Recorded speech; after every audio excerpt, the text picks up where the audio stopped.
Hello दोस्तों, नमस्कार। रामबाण क्लासेज के इस डिजिटल मंच पे आपका स्वागत है और मेरा नाम है बलराम योग। तो जैसा कि आपको पता है, अपनी जो पिछली क्लासें थी वह रणथंभौर, जालोर तथा अजमेर सांभर के चौहानों के बारे में हुई थी। और आज की अपनी ये जो क्लास है ये किसके बारे में? बीकानेर के राठौर राजवंश के बारे में। और जैसा कि आपको पता होगा, अभी 2-4 दिन पहले जो हाईकोर्ट एलडीसी 4th क्लास की जो वैकेंसी है वो राजस्थान में आ रखी है। तो आप अच्छे से तैयारी करें और आगे बढ़ने का प्रयास करें। तो प्रयास से मेरे को एक मोटिवेशनल स्पीच याद आ रही है, तो मैं आपके सामने बताता हूँ। मैं जिस दिन सिरफिरा हो जाऊंगा, मैं उसी दिन फरिश्ता हो जाऊंगा। मेरी टहनियों को काटने वालों सुनो, अगर मेरी जड़ जिंदा रही तो मैं फिर हरा हो जाऊंगा। तो इसी स्पीच के साथ आज अपन इस बीकानेर के राठौर राजवंश के बारे में पढ़ते हैं या आगे की चर्चा करते हैं। तो पहले तो आपको ये ध्यान होना चाहिए, क्या इस बीकानेर वाले क्षेत्र पर किन का शासन था? तो बीकानेर वाला ये जो रीजन था, इस पर राठौर राजवंश का शासन था। और ये बीकानेर का जो राठौर राजवंश है, इसकी अगर कुलदेवी की बात करें, बीकानेर के राठौर राजवंश की जो कुलदेवी थी, कुलदेवी, तो इन कुलदेवी का नाम था करणी माता। करणी माता।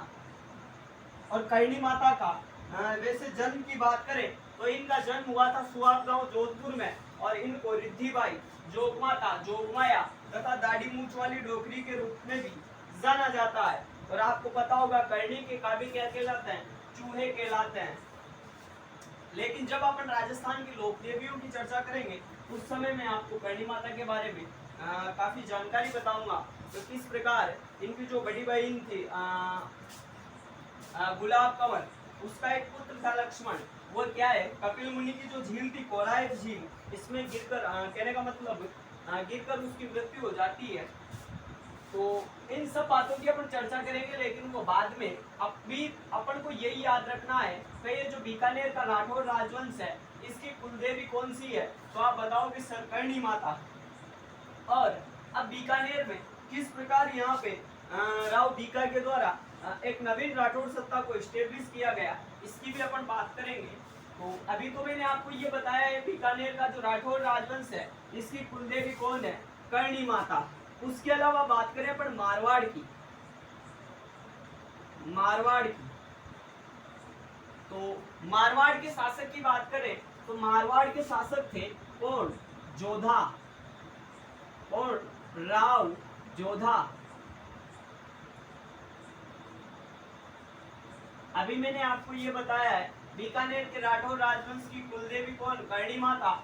और अगर आपसे कभी ये पूछा जाए राजस्थान में राठौर राजवंश की कुलदेवी कौन सी है, तो वहां पे आपका आंसर क्या आएगा? नागणेची माता। अगर स्पेशली बीकानेर के बारे में पूछता है तो आप करणी माता को कहने का मतलब क्लिक कर सकते हो। लेकिन अगर राजस्थान के संदर्भ में कहने का मतलब अगर जोधपुर को भी शामिल कर लिया जाए तो फिर उस स्थिति में जो राजस्थान में राठौर राजवंश की कुलदेवी मानी जाती है वो कौन सी मानी जाती है?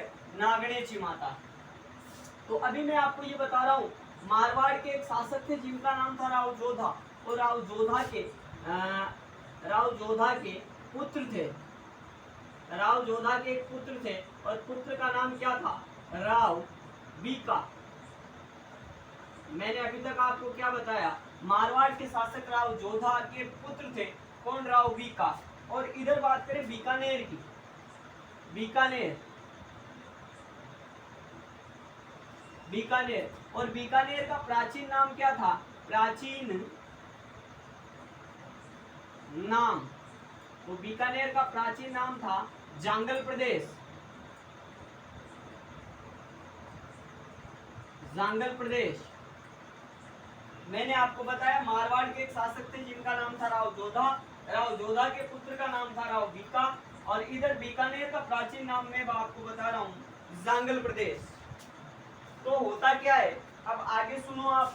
ये मारवाड़ के राव जोधा थे और ये जो इनके पुत्र थे बीका, इन दोनों के बीच में क्या हो गई? अनबन। इन दोनों के बीच में अनबन हो जाती है और अनबन के कारण ये बीका इस मारवाड़ वाले क्षेत्र को छोड़ के कहाँ पे आ जाता है, जांगल प्रदेश में आ जाता है। और इस प्रकार बीकानेर में एक नवीन राठौड़ सत्ता को इस्टेब्लिश कर दिया जाता है। तो ओवरऑल मेरे कहने का मतलब ये है, मारवाड़ के जो राव जोधा थे, इन जोधा के एक पुत्र थे जिनका नाम था राव बीका। इस बीका और जोधा के बीच में अनबन हो जाती है और अनबन के कारण ये जो राव बीका था ये मारवाड़ का क्षेत्र छोड़ के कहाँ पे आ जाता है, जांगल प्रदेश में। और जांगल प्रदेश का ही वर्तमान नाम क्या है, बीकानेर। तो कहने का मतलब ये जांगल प्रदेश में आ जाते हैं और यहाँ पे एक नवीन राठौड़ सत्ता की स्थापना कर दी जाती है। किसके द्वारा, राव बीका के द्वारा। और ये आए कब से, ये भी लिख सकते हो आप। तो ये 1465 में अपने पिता के साथ अनबन हो जाने के कारण ये जो बीका थे ये मारवाड़ का क्षेत्र छोड़ के बीकानेर में आ जाते हैं और बीकानेर में एक नवीन राठौड़ सत्ता को इस्टेब्लिश कर दिया जाता है। किसके द्वारा, बीका के द्वारा। और ये जो जांगल प्रदेश था, इसके इस जांगल प्रदेश के इसके आसपास के, इस जांगल प्रदेश के आसपास के क्षेत्र को, इस जांगल प्रदेश के आसपास के क्षेत्र को जीतने में 23 वर्ष लगे। इस प्रकार 23 वर्ष लगे और इस प्रकार 1488 में दिन कौन सा था, आखा तीज का दिन। 1488 ईस्वी में आखा तीज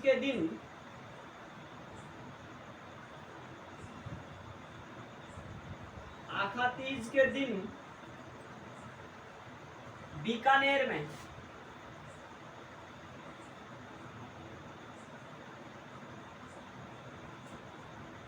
राठौड़ राजवंश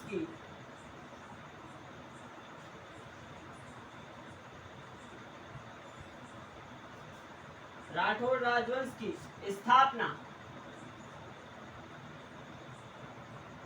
की जाती है।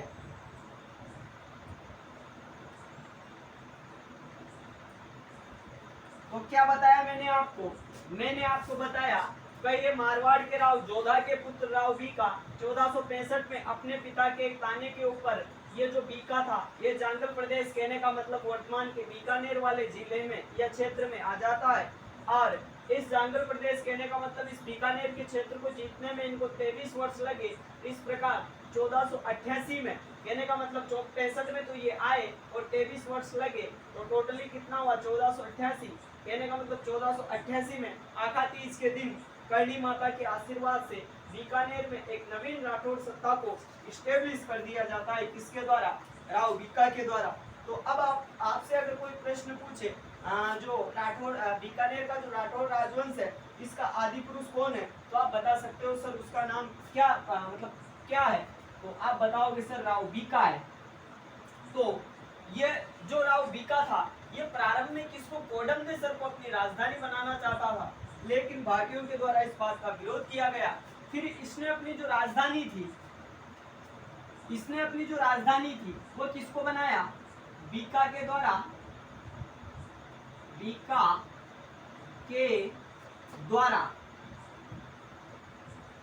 बीकानेर को ही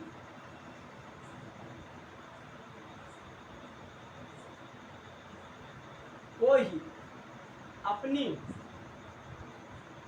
कैपिटल, कहने का मतलब राजधानी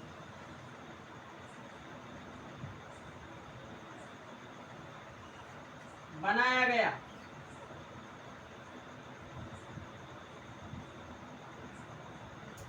तो ये थे बीका, मारवाड़ के राव जोधा के 5वें पुत्र राव बीका 1465 में अपने पिता के एक ताने के ऊपर जो मारवाड़ का क्षेत्र है, ये मारवाड़ का क्षेत्र छोड़ के कहाँ पे चले गए, जांगल प्रदेश में। और जांगल प्रदेश को इनको जीतने में 23 वर्ष लगे और 1488 में आखा तीज के दिन करणी माता के आशीर्वाद से बीकानेर में एक नवीन राठौर सत्ता को स्टेब्लिश कर दिया गया।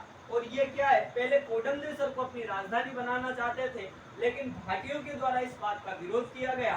तो आपको याद ये रखना है, 1488 में आखा तीज के दिन बीकानेर में नवीन राठौर सत्ता को स्टेब्लिश किया गया। और किसके, इनके द्वारा राजधानी किसको बनाया गया, तो आप बताओगे सर बीकानेर को ही इनके द्वारा राजधानी बनाया गया था। और कुलदेवी मैंने आपको बताई है क्या, करणी माता।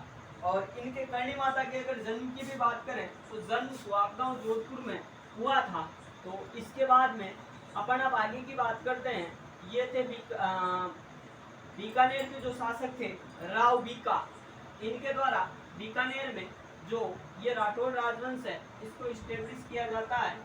अब अपन बात करने वाले हैं बीका के पश्चात जो अगले शासक थे उनके बारे में। और बीकानेर के लगभग जो भी शासक हैं उनमें इनकी उपाधि विशेष रूप से आपको ध्यान रखनी है, क्योंकि अमूमन ज्यादातर इनकी उपाधियों के बारे में ही प्रतियोगी परीक्षाओं में पूछा गया है। जैसे कि बात करेंगे अपन लूणकर्ण की। अब आपने बीटू सूजा का नाम सुना होगा। जैसे जो बिहारी थे, बिहारी का नाम सुना है, जयपुर के जो मिर्जा राजा जयसिंह थे उनके दरबारी कवि थे बिहारी, और उनके द्वारा बिहारी सतसई नाम ग्रंथ लिखा गया था जिसके अंदर 714 दोहे थे। तो उसी प्रकार बीकानेर के जो अगले शासक थे उनका नाम था लूणकर्ण।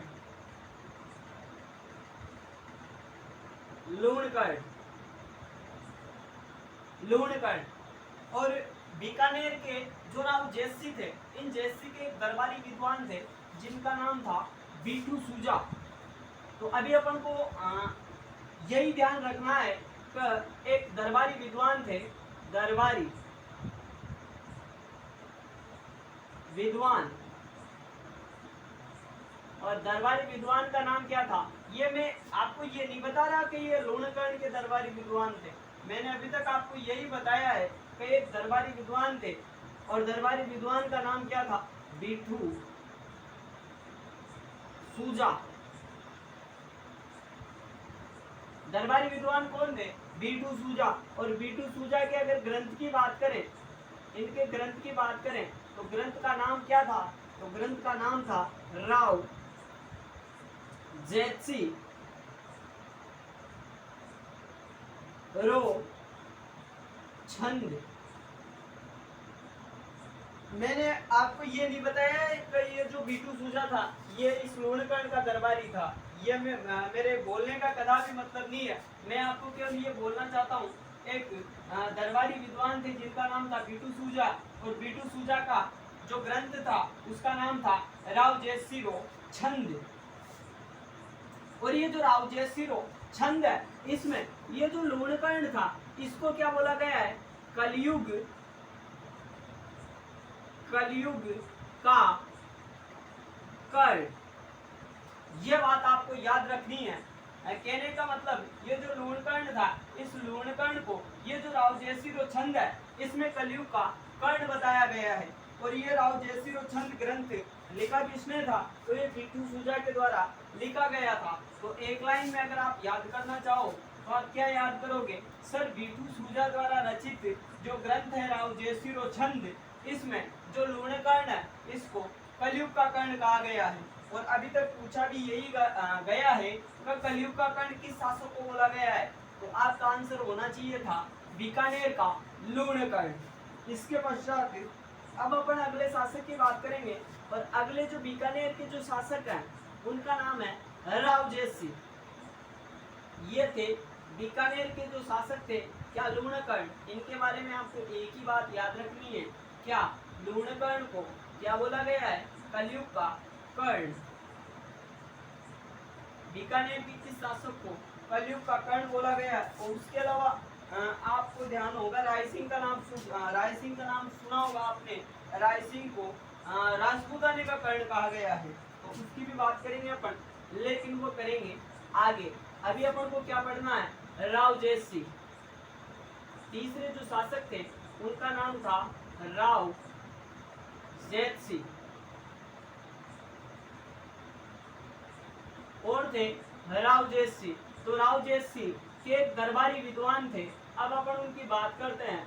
और दरबारी विद्वान कौन थे? इनके दरबारी विद्वान थे और दरबारी विद्वान का नाम था बीटू सूजा। बीटू सूजा।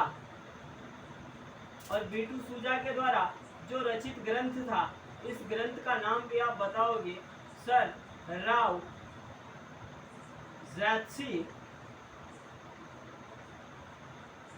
रो छंद।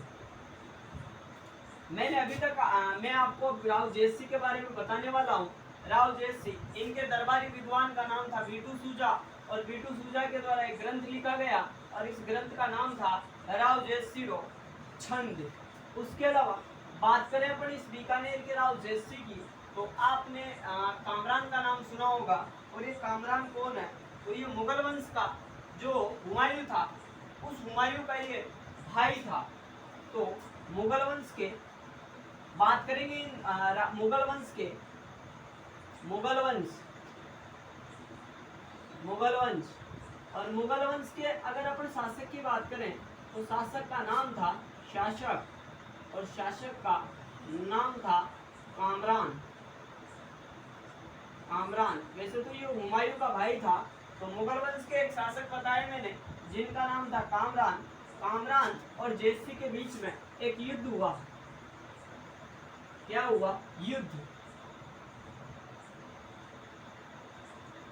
हुमायूं के भाई ये जो कामरान थे, इस कामरान और बीकानेर के शासक जैतसी के बीच में युद्ध हुआ और युद्ध का नाम था राती घाटी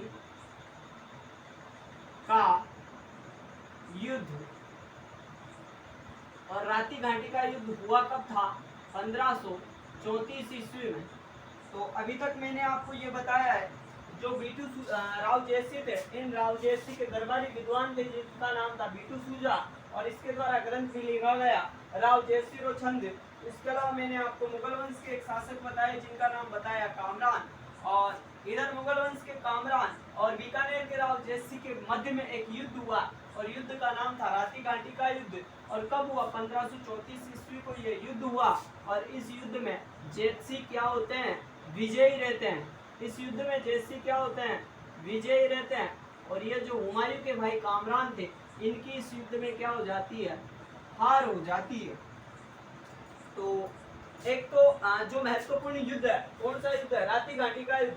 और ये राती घाटी पड़ती भी कहाँ पे? जैसे आपको पता होगा राती घाटी कहाँ पे स्थित है, तो आप बताओगे सर बीकानेर में ये राती घाटी स्थित है।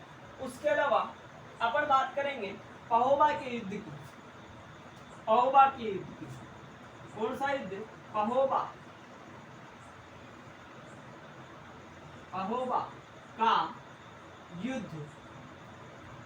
कौन सा युद्ध? पहोबा का युद्ध। और ये पहोबा का युद्ध हुआ कब? जनवरी। ये डेट कई बार पूछी जा चुकी है। जनवरी 1541 ईस्वी में कौन सा युद्ध हुआ? पहोबा का युद्ध हुआ। एक तरफ कौन थे इसमें? तो एक तरफ थे बीकानेर के इसमें जो शासक थे उनका नाम था राव जैतसी। और इधर बात करें तो इधर मारवाड़ के शासक थे और मारवाड़ के शासक का नाम क्या था? तो मारवाड़ के शासक का नाम बताओगे आप? राव मालदेव। मारवाड़ के शासक का नाम क्या था? राव मालदेव। और राव मालदेव, ये जो राव मालदेव थे, इन मालदेव के दो सेनापति थे। सेनापति और सेनापति के नामों की अगर बात करें तो एक का नाम था जैता और दूसरे का नाम था कुंपा। ये दो सेनापति थे किसके? मारवाड़ के राजा जो मालदेव थे, इनके दो सेनापति थे। युद्ध कौन सा? पहोबा का युद्ध। और हुआ कब? जनवरी 1541 को। एक तरफ मारवाड़ के राजा मालदेव और इनके दो विश्वसनीय सेनापति जैता और कुंपा, और दूसरी तरफ कौन? राव जैतसी। और कहाँ के शासक थे जैतसी? बीकानेर के। तो इस जैता और कुंपा के द्वारा इस जेता और कुंपा के द्वारा इस जयसी की क्या कर दी जाती है, हत्या। इस जयसी की हत्या कर दी गई।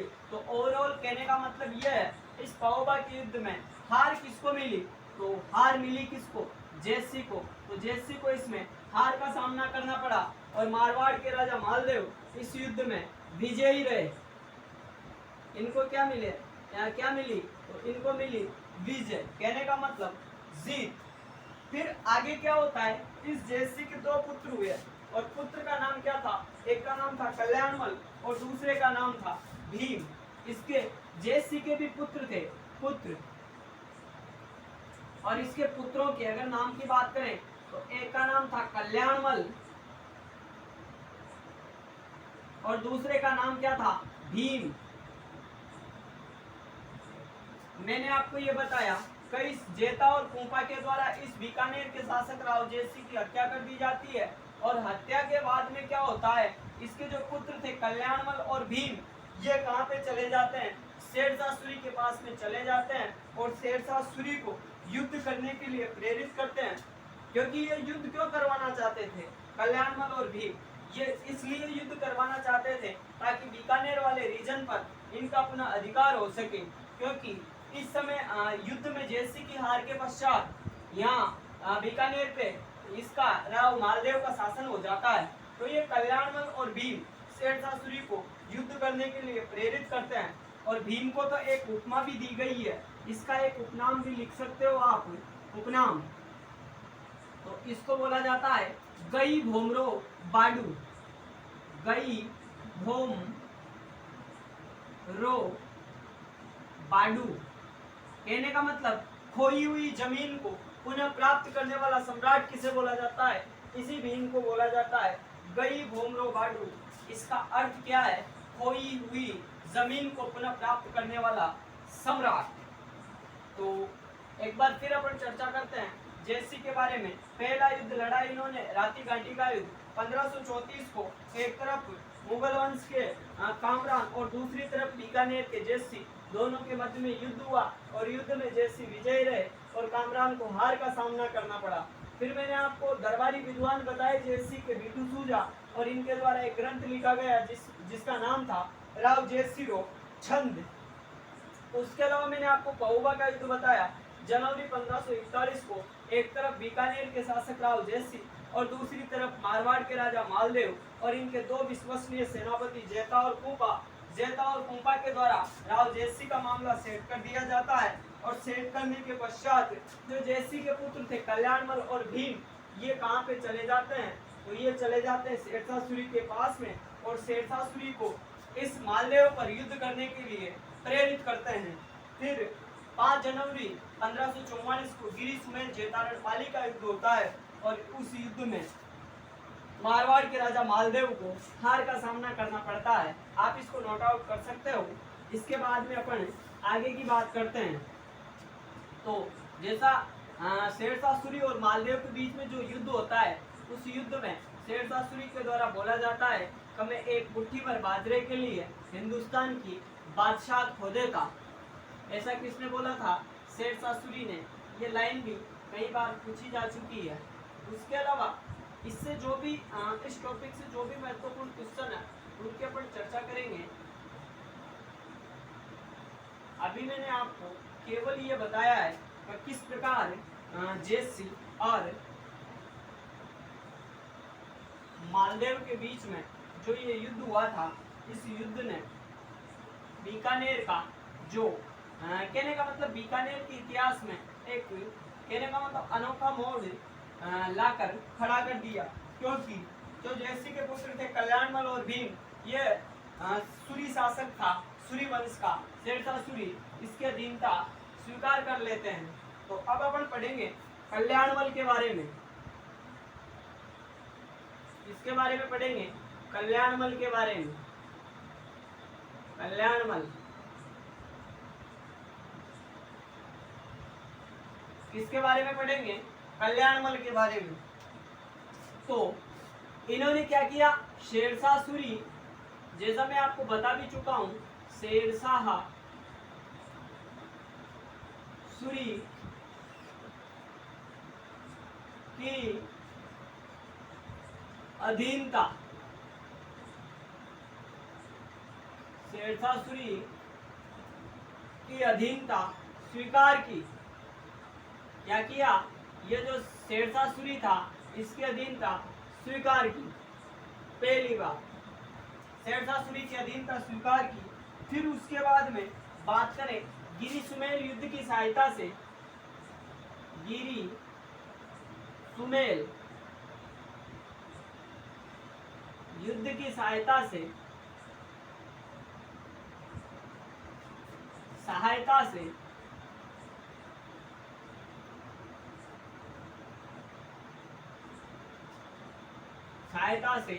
पुनः बीकानेर पर अधिकार किया। कहने का मतलब ये गिरी सुमेल युद्ध है क्या? तो ये गिरी सुमेल युद्ध 5 जनवरी 1544 को जेतारण पाली में हुआ था। और इस युद्ध में एक तरफ शेरशाह सूरी की सेना थी और दूसरी तरफ मारवाड़ के राजा मालदेव के दोनों सेनापति जेता एंड कूपा। तो शेरशाह सूरी के द्वारा इस युद्ध में किया जाता है। कहने का मतलब गोपनीय तरीके से कुछ मुद्राएं रखवा दी जाती है जेता और कूपा के, कहने का मतलब तंबू में। और फिर इंक्वायरी, कहने का मतलब ये जो सूचना थी ये मालदेव को पहुंचा दी जाती है। लेकिन इन सब घटनाओं की बात करेंगे अपन जब जोधपुर का इतिहास पढ़ेंगे उस समय। अभी आपको ये याद रखना है गिरी सुमेल युद्ध की सहायता से ये जो कल्याणमल थे इनके द्वारा बीकानेर पर पुनः अधिकार कर लिया गया। अब आगे 3 नवंबर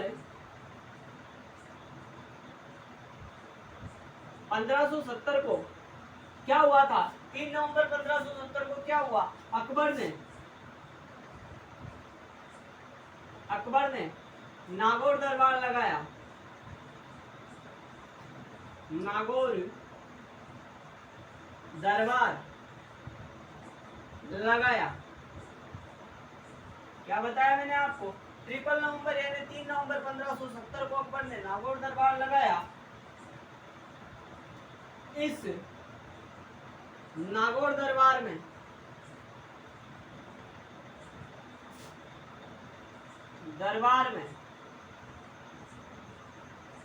कल्याणमल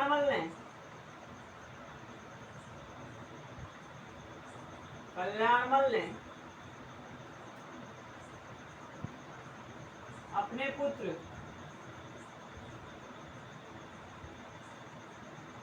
पृथ्वी राज राठौड़ तथा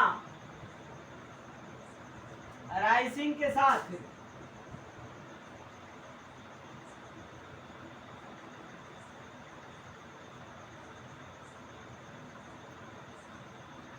अकबर की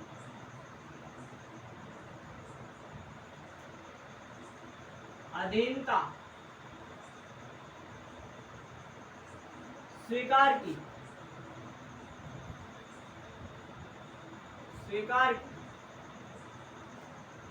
तो ये थे कल्याणमल। अब इन कल्याणमल के द्वारा क्या किया गया? शेरशाह सूरी की अधीनता स्वीकार की इन्होंने, गिरी सुमेल युद्ध की सहायता से बीकानेर पर पुनः अधिकार किया। फिर 3 नवंबर 1570 के अकबर के नागौर दरबार में ये अपने पुत्र पृथ्वीराज राठौड़ और राय सिंह के साथ अकबर के अधीनता स्वीकार कर लेता है। तो ये थे बीकानेर के शासक कौन? कल्याणमल। इस कल्याणमल के बाद में अपन पृथ्वीराज राठौड़ की बात करेंगे, उसके बाद में अपन राय सिंह की बात करेंगे।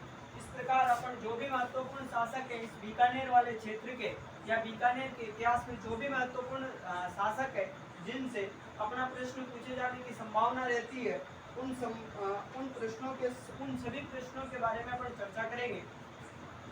लेकिन वो चर्चा करेंगे अपन अगली क्लास में। आप लोग ज़्यादा से ज़्यादा इस चैनल को सब्सक्राइब करना और अपने जो भी दोस्त हैं जो प्रतियोगी परीक्षाओं की तैयारी कर रहे हैं उनको कहने का मतलब आगे पढ़ाई करने के लिए प्रेरित करना। तो आज की क्लास और अभी के लिए इतना ही। धन्यवाद। आपका दिन शुभ हो।